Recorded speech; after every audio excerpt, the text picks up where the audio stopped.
Hello students, good morning all of you. Previous lecture में अपन ने cardiopulmonary resuscitation का procedure देखा था। कार्डियोपल्मोनरी रिससिटेशन मीन्स क्या होता है, एक इमरजेंसी कंडीशन होती है, एक इमरजेंसी प्रोसेस है जिसमें कोई भी पर्सन जो है उसका रेस्पिरेटरी फेलियर हो जाता है या फिर कार्डियक अरेस्ट हो जाता है। उस कंडीशन में अपन CPR परफॉर्म करते हैं। ठीक है,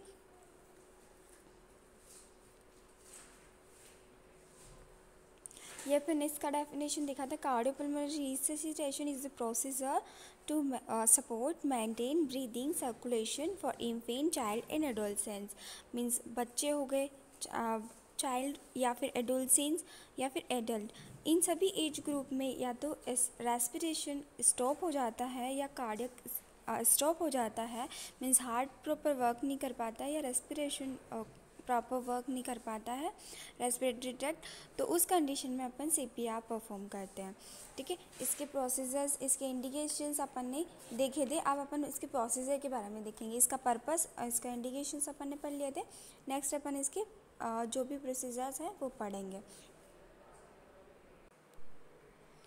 फर्स्टली जो है इसमें फर्स्ट प्रोसेस है व्यक्ति के जैविक मूल चिन्हों का असेसमेंट करना, विशेषतः पल्स को।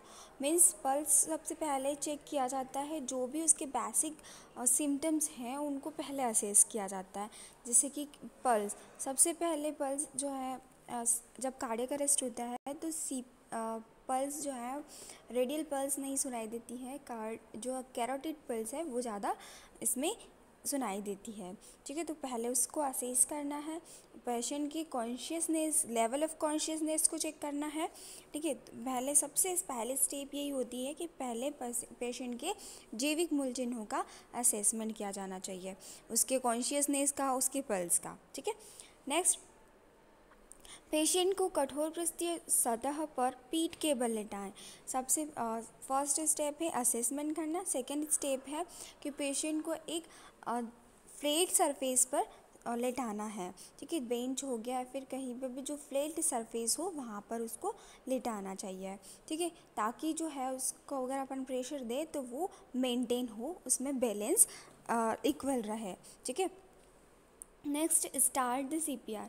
नेक्स्ट अपन CPR स्टार्ट करेंगे। CAB का जो भी अपना फॉर्मूला है, कंप्रेशन, एयरवे एंड ब्रीदिंग, ये फार्मूला अपन स्टार्ट करेंगे। फर्स्टली सर्कुलेशन देते हैं, तो पेशेंट को एक कठोर सतह पर, मतलब कि एक फ्लैट सरफेस पर उसको सुला करके, और जो भी असिस्टेंट है उसको उसके पास में बिठा करके, और चेस्ट को क्या करना है, कंप्रेस करना है दोनों हाथ से। लेफ्ट हैंड जो रहता है वो नीचे की साइड रहना चाहिए और राइट हैंड जो है वो ऊपर की साइड। और जो इसकी जीफॉइड स्पेस होती है, जीफॉइड जो अपना स्टर्नम होता है ना, और उसके बीच में जो स्पेस होती है उसे अपन जीफॉइड प्रोसेस बोलते हैं। जो जीफॉइड प्रोसेस होती है जहाँ पर अपना हार्ट प्रेजेंट होता है लेफ्ट साइड में, उस साइड में हमने को क्या करना है, कार्टिलेज के नीचे 3/4 पार्ट पर हथेली रख करके और प्रेशर लगाना है। ठीक है, तो सर्कुलेशन में अपन ऐसे करेंगे। पहले अपन क्या करेंगे, उसको सर्कुलेशन देना है, चेस्ट को कंप्रेस करना है। ठीक है, नेक्स्ट, व्यक्ति द्वारा एल्बो को हथेलियों की सीध में लगाकर वयस्क व्यक्ति के चेस्ट को 2 इंच और 5 सेंटीमीटर पर 100 पर मिनट की रेट से प्रेशर लगाना है। मतलब कि 2 इंच, जो अगर एडल्ट है पर्सन तो दोनों हाथों से कितना 2 इंच तक का प्रेशर लगाना है, मतलब कि 5 सेंटीमीटर। ठीक है, और 100 पर मिनट तक प्रेशर लगाना है। और इन्फेंट है, अगर बच्चा है तो 1.5 इंच। ठीक है, उसमें 1.5 इंच का प्रेशर अपने को लगाना है। 3.4 इंच तक चेस्ट कंप्रेशन देना चाहिए। ठीक है, बच्चे में 1.5 इंच या फिर उससे थोड़ा सा ज़्यादा अपन प्रेशर दे सकते हैं, उससे ज़्यादा नहीं देना है।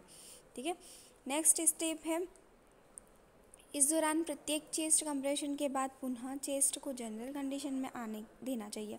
वापस से चेस्ट को क्या करना है अपने को, नॉर्मल कंडीशन में एक कंप्रेशन दे दिया, उसके बाद पेशेंट के चेस्ट को वापस से जनरल कंडीशन में लाना है, ताकि सर्कुलेशन अच्छे से हो सके हार्ट में। ठीक है, पूरी बॉडी जो है वो ब्लड का एक बार सर्कुलेशन हार्ट में हो सके। ठीक है, नेक्स्ट स्टेप है 30 चेस्ट कंप्रेशन लगाने के बाद 2 रेस्पिरेशन देना तथा 4 CPR साइकिल के बाद इवैल्यूएशन करना। क्योंकि ये जो 30:2 है इसको कितनी बार करना है अपने को 4 बार, और उसके बाद उसे इवैल्यूएशन करना है।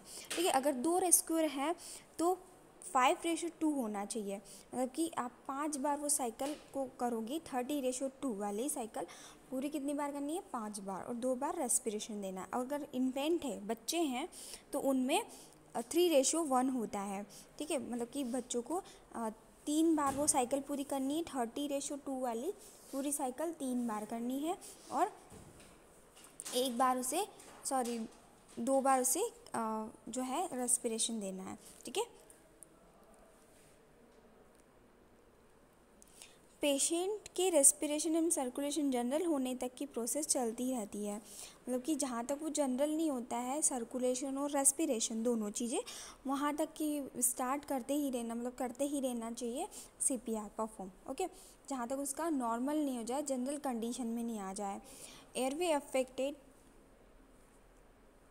पर्सन के माउथ को निम्न प्रयासों के द्वारा क्या किया जाता है, उसी ऑब्स्ट्रक्शन को खोला जाता है, ओपन रखा जाता है। ठीक है, एयरवे अगर किसी का ऑब्स्ट्रक्ट हो गया है तो उसको अपने को क्या करना है, पहले ओपन करना है। तो उसकी 2 कुछ प्रोसेस है। फर्स्ट है सिर को स्थिर कर चीन को ऊपर की ओर उठाना। मतलब कि सिर को तो क्या करना है अपने को स्टेबल रखना है, और चीन को ऊपर रख करके उसे उठा करके उसका मुंह पूरा खोलना है। ठीक है, सिर को स्थिर रख कर जबड़े को नीचे की तरफ धकेलना। इस प्रकार पेशेंट के एयरवे को क्लीन करने में हेल्प होती है। पेशेंट के एयरवे को पहले क्लीन करना है पूरा, ताकि उसके एयरवे में अगर कोई ऑब्स्ट्रक्शन आ रहा है तो वो मतलब कि ऑब्स्ट्रक्शन ना आए और उसे ऑक्सीजन सही से मिल पाए। ठीक है, मैंने आपको एक वीडियो सेंड किया था, आप वो वीडियो देखना, अच्छे से आपको समझ में आएगा पूरा। ठीक है, पेशेंट के मुंह गले में कोई वस्तु ऑब्स्ट्रक्शन सेक्रेशन भरे हों तो उन्हें एक्सक्रीट आउट करना, रेस्पिरेटरी वे को इम्पटी करना। पहले रेस्पिरेटरी वे को इम्पटी करना चाहिए, उसके बाद नाक को अंगूठी से बंद करके इस अवस्था में रेस्पिरेशन प्रोसेस स्टार्ट नहीं हो तो पीड़ित को आर्टिफिशियल रेस्पिरेशन देना स्टार्ट कर देना चाहिए। तो आर्टिफिशियली अगर इसका रेस्पिरेटरी स्टार्ट नहीं हो रहा है, पहले आप रेस्पिरेशन स्टार्ट करके देखते हैं उसका, लेकिन अगर नहीं हो रहा है तो उसे आप आर्टिफिशियली माउथ टू माउथ या फिर एम्बुबेक द्वारा रेस्पिरेशन दिया जाता है। ठीक है, ये प्रोसेस है। अगर माउथ टू माउथ दिया जाता है, अगर ऑब्स्ट्रक्शन नहीं खुल रहा है, रेस्पिरेशन नहीं हो रहा है, तो माउथ टू माउथ एंड एम्बुबेक द्वारा। ठीक है, पेशेंट को रेस्पिरेटरी कंडीशन को निरंतर एवेल्युएट करना, और रेस्पिरेटरी कंडीशन को वापस से बार बार एवेल्युएट करना चाहिए। ठीक है, इवैल्यूएशन करना चाहिए, उसका मूल्यांकन। पेशेंट को रेस्पिरेशन नॉर्मल होने तक 12 रेस्पिरेशन मिनट के हिसाब से प्रोवाइड करें। मतलब 12 रेस्पिरेशन पर मिनट के हिसाब से अपने को रेस्पिरेशन जो है प्रोवाइड करनी है। मतलब कि 2-2 करके अपन कितनी बार दे रहे हैं उसको, है ना। रेस्पिरेशन अपन साइकिल कितनी बार कर रहे हैं, 5 बार। 5 बार एक साइकिल करेंगे और 2-2 बार रेस्पिरेशन देंगे तो कितनी बार हो जाएगी, वो 12 बार पर मिनट के अकॉर्डिंग होना चाहिए। ठीक है, यदि एक रेस्क्यूअर उपलब्ध हो तो हार्ट मसाज एवं आर्टिफिशियल रेस्पिरेशन का अनुपात 15/2 होना चाहिए। अगर आप रेस्पिरेशन 2 लोग दे रहे हैं तो 15 बार होना चाहिए। ठीक है, और 2 बार रेस्पिरेशन। ये अपना पूरा प्रोसीजर हो गया है। अब अपन फ्राइटी और इन शॉर्ट में प्रोसीजर लिख रखा है कि शॉर्ट में अपन इस प्रोसीजर को देखिए तो कैसे होता है। सबसे पहले level of consciousness first step है, लेवल ऑफ कॉन्शियसनेस को चेक करना है। अगर पेशेंट अनकॉन्शियस है तो CPR की नीड होगी, कॉन्शियस है तो CPR की नीड नहीं होती है। सेकेंड प्रोसेस है चेक पल्स। पल्स चेक करना है, कौन सी, कैरोटिड पल्स। और अगर बेबी है, बच्चा है, तो उसे फीमोरल पल्स अपन चेक करते हैं। ठीक है, देन स्टार्ट CPR, और उसके बाद CPR स्टार्ट करना है। सबसे पहले सर्कुलेशन देना है, उसके बाद एयरवे उसका क्लीन करना है, देन उसको ब्रीदिंग देना है। ठीक है, तो ये CAB का पूरा अपन प्रोसीजर करते हैं। कंप्रेशन देना, फिर उसके बाद एयरवे देना, उसके बाद ब्रीदिंग देना। ठीक है, एक वीडियो मैंने आपको सेंड किया था, वो वीडियो आप देख लेना। ठीक है, अच्छे से समझ में आएगा प्रोसीजर।